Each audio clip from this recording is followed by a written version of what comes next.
मालिके कौनैन हैं वो पास कुछ रखते नहीं, दो जहां की नेमतें हैं उनके खाली हाथ में। हुजूर नबी करीम सल्लल्लाहु ताला अलैहि वसल्लम की सीरत तैयबा देखो। हुजूर के ऊपर एक यहूदी जिसका नाम ज़ैद बिन साना है, उसका कर्ज, एक दिन वो कर्ज मांगने आया और हुजूर सल्लल्लाहु ताला अलैहि वसल्लम से बदतमीजियाँ करने लगा। हजरत उमर फ़ारूक आज़म खड़े हुए हैं वहाँ पर। हजरत उमर फ़ारूक आज़म ने जब उसकी ये बदतमीज़ी देखी तो आपने उसको डांटना शुरू कर दिया। यहाँ तक के किताबों में आया कि उसने हुजूर सल्लल्लाहु ताला अलैहि वसल्लम के गिरेबां पर हाथ डाल दिया। हजरत उमर पास खड़े और हजरत उमर ने उसको कहा कि अगर मुझे आका करीम सल्लल्लाहु ताला अलैहि वसल्लम की इजाज़त होती तो अभी तेरा सर मैं तन से जुदा कर देता। हुजूर सल्लल्लाहु ताला अलैहि वसल्लम ने उस यहूदी से कुछ ना कहा। आपने हजरत उमर से कहा, क्या कहा? क्या उमर, मुझे तुमसे ऐसी उम्मीद ना थी। तुम तो मुझसे ये कहते कि कर्जा ठीक से अदा कीजिए और इसको समझाते, लेकिन तुमने इसको गलत कहना शुरू कर दिया। मुझे तुमसे ये उम्मीद ना थी। अभी 4 दिन कर्जे में बाकी भी थे। जो तारीख दी थी, जो डेट दी थी, जो वादा किया था, उस वादे से 4 दिन पहले ही आके वो ज्यादती करने लग गया। हुजूर नबी करीम सल्लल्लाहु ताला अलैहि वसल्लम ने फिर भी हजरत उमर को डांटा। हजरत उमर रदी अल्लाह ताला अन्हु से कहा कि मुझे आपसे ऐसी उम्मीद ना थी मेरे दोस्त। फिर हुजूर ने उसका कर्जा दिया और कर्जा देने के बाद में और तोहफे दिए। कहा ये इसलिए है कि उमर ने आपका दिल दुखाया है। ज़ैद बिन साना कहते हैं कि मैंने सारी निशानियां नबी आखिरुज़्ज़मा की अपनी किताबों में पढ़ ली, लेकिन मुझे एक ही निशानी नहीं मिल रही थी। वो निशानी भी आज पूरी हो गई। फिर हुजूर सल्लल्लाहु ताला अलैहि वसल्लम के कदमों पर गिर गए और कलमा शरीफ पढ़ा, अशहदु अल्ला इलाहा इल्लल्लाह मुहम्मद रसूलुल्लाह, और कलमा पढ़ के मुसलमान हो गए। ये मेरे नबी का किरदार है। हजरत माज़ बिन जबल रदी अल्लाह ताला अन्हु बकरी को हलाल कर रहे हैं, बकरी को हलाल कर रहे हैं। हुजूर नबी करीम सल्लल्लाहु ताला अलैहि वसल्लम का गुजर होता है। आप सल्लल्लाहु ताला अलैहि वसल्लम माज़ बिन जबल के पास जाते हैं और कहते हैं तुम्हें बकरी हलाल करना नहीं आता, चलो मैं बता देता हूँ। हुजूर वहीं पर बैठ गए। हुजूर ने अपने हाथों से बकरी ज़िबा करना उनको सिखाया। आज कोई इतने ओहदे वाला आदमी कब ऐसा करता है? वो तो अपनी नज़ाकत में ही मुब्तला रहता है, नज़ाकत ही दिखाता रहता है। रुमाल भी पकड़ने वाले दूसरे होते हैं, उनको कपड़े पहनाने वाले दूसरे होते हैं, लेकिन मेरे नबी सल्लल्लाहु ताला अलैहि वसल्लम की आजिज़ी देखी। खुद आप करके दिखा रहे हैं कि देखो ये तरीक़ा है। वरना हर आदमी बचता है कि यार खून लग जाएगा, लेकिन हुजूर खुद बैठ गए और आप बकरी हलाल करना उनको सिखा रहे हैं, बकरी ज़िबा करना आप सिखा रहे हैं। इतना 4 दिन पहले वो कर्जदार आ गया, लेकिन आप उसको नहीं बल्कि हजरत उमर को डांट रहे हैं। हजरत उमर से कह रहे हैं तुम्हें मुझे कर्जा सही से अदा करने की ताकीद करना चाहिए, ना कि उनसे झगड़ना चाहिए। हुजूर सल्लल्लाहु ताला अलैहि वसल्लम के काशानाए नूर पर कई दिन चूल्हा नहीं जलता था, लेकिन आपके दरबार से कोई खाली नहीं जाता। कोई भी मांगने आता आप अता करते। आला हज़रत कहते वहाँ क्या जूदो करम है शहे बतहा तेरा, नहीं सुनता ही नहीं मांगने वाला तेरा। या रसूल अल्लाह आपकी शान ही है। हम क्यों ना हुजूर से प्यार करें?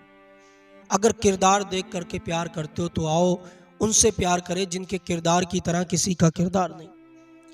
सूरत देख के करते हो तो आओ उनसे प्यार करते हैं जिनकी सूरत की तरह किसी की सूरत नहीं। सीरत देख के करते हो तो आओ उनसे प्यार करते हैं जिनकी सीरत की तरह किसी की सीरत नहीं। ऐसी सीरत कि हुजूर सल्लल्लाहु ताला अलैहि वसल्लम के आने से कब्ल इस दुनिया का माहौल क्या था, अरब की सरजमीन का माहौल क्या था। लोग नहीं जानते थे एक दूसरे का अदब क्या होता है। लोग नहीं जानते थे कि बेटी की कद्र क्या होती है। लोग नहीं जानते थे बेवाओं को मनहूस समझा जाता था। लोग अपनी बेटियों को जिंदा दरगोर कर देते थे। उस बर्बरियत के अंधेरे के माहौल में हुजूर सल्लल्लाहु ताला अलैहि वसल्लम ने मक्का की वादी से खड़े होकर के एक ऐलान किया, क्या कि अब कोई अपनी बेटियों को जिंदा दरगोर नहीं करेगा, अब कोई अपनी बेटियों को जिंदा दफन नहीं करेगा। हुजूर सल्लल्लाहु ताला अलैहि वसल्लम ने फरमाया अब कोई अपनी बेटियों पर जुल्म नहीं करेगा। उस दौर में, जिस दौर में हुजूर सल्लल्लाहु ताला अलैहि वसल्लम तशरीफ लाए, वो दौर ऐसा था कि लोग अपनी बेटियों को जिंदा दरगोर कर देते थे। उस दौर में मेरे हुजूर ने कहा फातिमा तू मेरे दिल का टुकड़ा है। आज कोई बाप अपनी बेटी की पेशानी को मोहब्बत भरी निगाह से चूमता है तो ये मेरे नबी का सदका तो है। पहले बेबाओं को मनहूस समझा जाता था। हजरत खदीजतुल कुबरा से आपने निकाह करके दुनिया वालों को बता दिया कि बेबाएं मनहूस नहीं होती हैं। जिन्हें मनहूस समझा जाता था उनको इतना मकाम मर्तबा अता किया। हुजूर सल्लल्लाहु अलैहि वसल्लम ने उम्मुल मोमिनीन बन गई। आपने निकाह किया उनसे। उस वक्त आपकी उम्र शरीफ 25 साल थी और इनकी उम्र कितनी ज्यादा थी। आप जरा गौर कीजिए मेरे हुजूर का किरदार। यही वो कौम है ना जो सदिया दर सदिया एक दूसरे से लड़ते थे। यही वो कौम है कि यतीमों को सताया जाता था, गरीबों को सताया जाता था।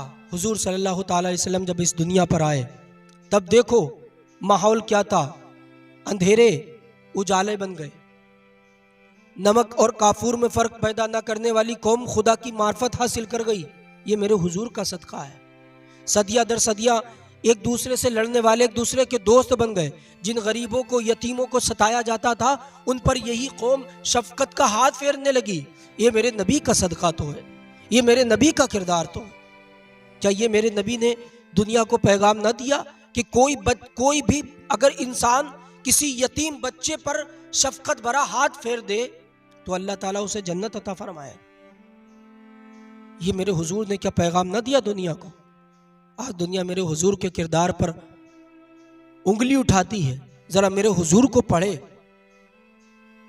इतना सब्र करने वाला दुनिया में कोई आपको मिलेगा ही नहीं।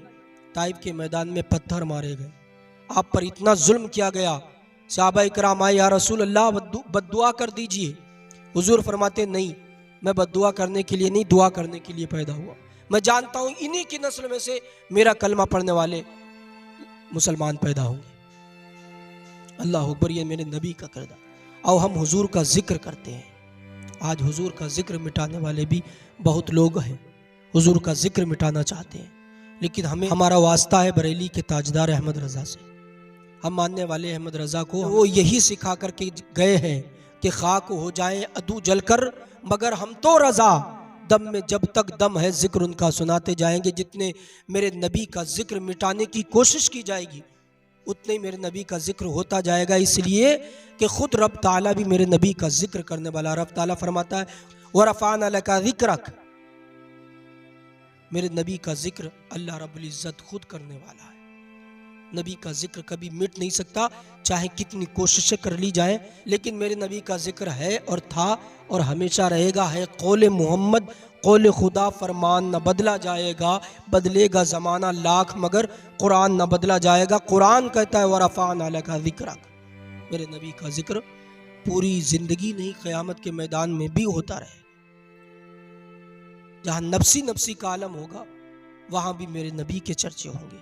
सारे नबी इज़हबू इला गैर कहेंगे, लेकिन उस वक्त मेरे नबी सल्लल्लाहु ताला अलैहि वसल्लम उम्मत की शफात फरमाएंगे। रब्बे हबली उम्मती, रब्बे हबली उम्मती की सदाएं मेरे नबी दे बुलंद कर रहे होंगे। तो आओ उनसे प्यार करते हैं जो जब पैदा होते हैं तब सर सजदे में रख करके रब्बे हबली उम्मती कहते हैं। जब गारे हीरा में जाते रब्बे हबली उम्मती कहते, दुनिया से जाते रब्बे हबली उम्मती कहते हैं ज़ाहिरन, और जब क़यामत का मैदान होगा वहाँ भी रब्बे हबली उम्मती कहते, रब्बे हबली उम्मती कहते। एक शायर कहता रब्बे हबली उम्मती कहते हुए पैदा हुए, रब ने फरमाया कि बख्शा अस्सलातु वस्सलाम।